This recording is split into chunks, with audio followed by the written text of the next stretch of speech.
Assessing residual fatigue life of old railway steel girders is an essential requirement now for Indian Railways bridge professionals for bridges on 40-plus annual GMT routes and for bridges which have served for more than 50 years. This video will provide a good understanding on this subject. In this video, step-by-step method will be explained to calculate the residual fatigue life of railway steel bridges. First procedure will be explained, and thereafter, with the help of a sample calculation, we will see how it is actually calculated. This is applicable for all kind of railway girders, including plate girders, composite I-section girders, and open web girders. Although the video content is complete in itself, but it would be better if you have some background in the fatigue-related basic concepts like SN curve, detailed category, construction detail, etc. For that, you can watch another small video available on this channel all about bridges. You can watch this by clicking the link which is being popped up on right upper corner of your screen, or otherwise, we are providing the link of the video in the description. Now coming back to the topic, that is the assessment of residual fatigue life by simplified approach. Let's first understand what is meant by residual fatigue life of a railway steel girder. The residual fatigue life of a steel bridge girder refers to the remaining time the bridge can safely operate under a given actual GMT traffic before fatigue failure occurs, duly considering its current condition and past loading history. It is essentially an estimate of the remaining service life of bridge considering fatigue. As per ACS 42 of Indian Railway Bridge Manual, the bridges which are en route having annual GMT of 40 and above, and which have completed age of more than 50 years, shall be systematically assessed for residual fatigue life and will be planned for extensive monitoring till retrofitting or final replacement. For this assessment purpose, a simplified procedure, given in Clause 14 of Appendix G of IRS Steel Bridge Code, is used. Simplified approach of fatigue assessment is used if actual field measurement or detailed analytical analysis is not done. It is used to assess the first-hand residual fatigue life as a first measure in this direction. The basic formula which is used in the simplified approach of fatigue assessment is to satisfy that incidental stress range multiplied by damage equivalent factor lambda should be less than or equal to detail category divided by gamma mf. Now we will see these terms one by one and how these are calculated. To begin with, the first step is to calculate the incidental stress range, which a structural member is subjected to. In simple terms, it means the algebraic difference of maximum and minimum stresses that are generated in a bridge component when load is passed over the girder. For this purpose, algebraic difference of maximum and minimum stresses is calculated, which means we have to take care of nature of stresses like compression or tension. The stress range for each individual component can be easily calculated with the help of a stress sheet, which is an essential part of the structural drawings of a railway girder. In all RDSO standard drawings of railway girders, stress sheets are essentially given. If it's not available for some old non-RDSO girder, calculations need to be done. Please note that as per Clause 6.2, for fatigue life assessment, only live load and associated effects, such as dynamic effects, centrifugal effects, longitudinal loads, and racking loads specified in bridge rules shall be considered. Please also note that, for fatigue assessment, 50% of the impact loads specified in bridge rules shall be considered. The next step is to calculate damage equivalent factor lambda.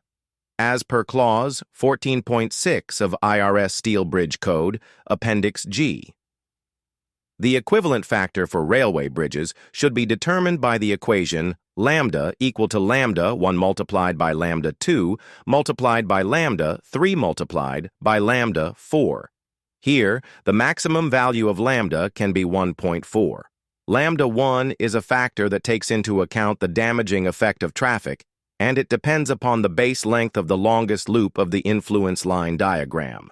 This lambda 1 basically depends upon the bridge configuration and the train configuration. For this purpose, influence line diagrams for various components of a bridge are drawn, and the length of the longest loop is found out. Once we find out this length, the value of lambda 1 can be obtained from a table given in IRS Steel Bridge Code, Appendix G. As per Clause 14.6.2 of IRS Steel Bridge Code, Appendix G for simplified analysis, the maxima for each length category could be adopted, meaning thereby that we should take the maximum value. Next damage equivalent factor is lambda 2, which is a factor that takes into account the annual traffic volume in million tons. Lambda 2 formula is given under Clause 14.6.4 of Appendix G. It is calculated as per this formula. Here, TA is the annual volume of traffic expressed in million tons. Next factor is lambda 3. Lambda 3 is also a damage equivalent factor, which is dependent upon the design life of the bridge. The more the design life, the more the value of lambda 3. The value of lambda 3 can be calculated by the formula given here. Here, LD is design life of bridge in years. Next factor is lambda 4, which is applicable only in those cases where more than one track is situated on the bridge girder. The formula is given in paragraph 14.6.6. In most of the cases of Indian railways, the bridge girders are for single track. Now coming back to our basic equation, we have discussed stress range and lambda.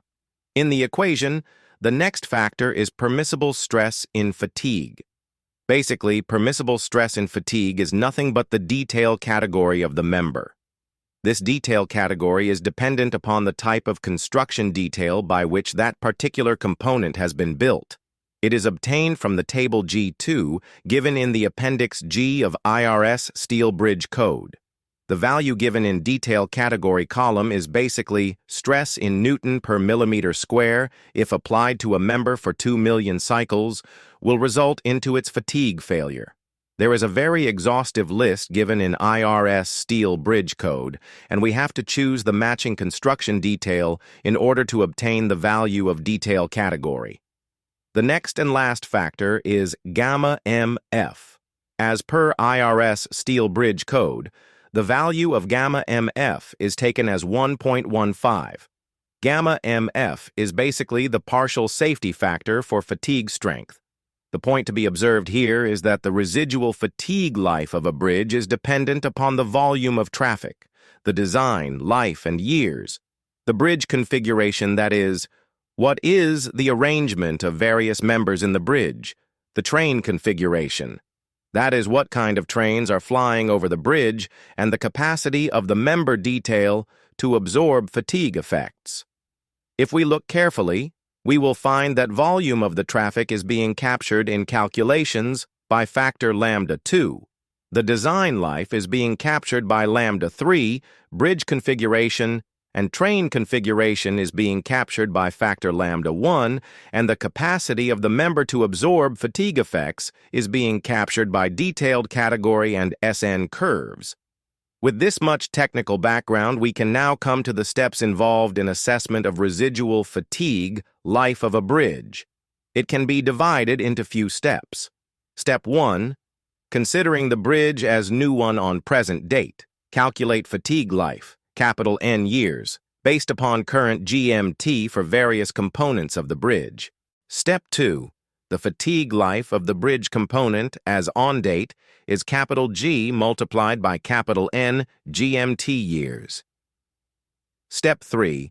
Based upon the past traffic data which actually passed over the bridge available with zonal railways, GMT years passed so far over the bridge since its commissioning shall be calculated.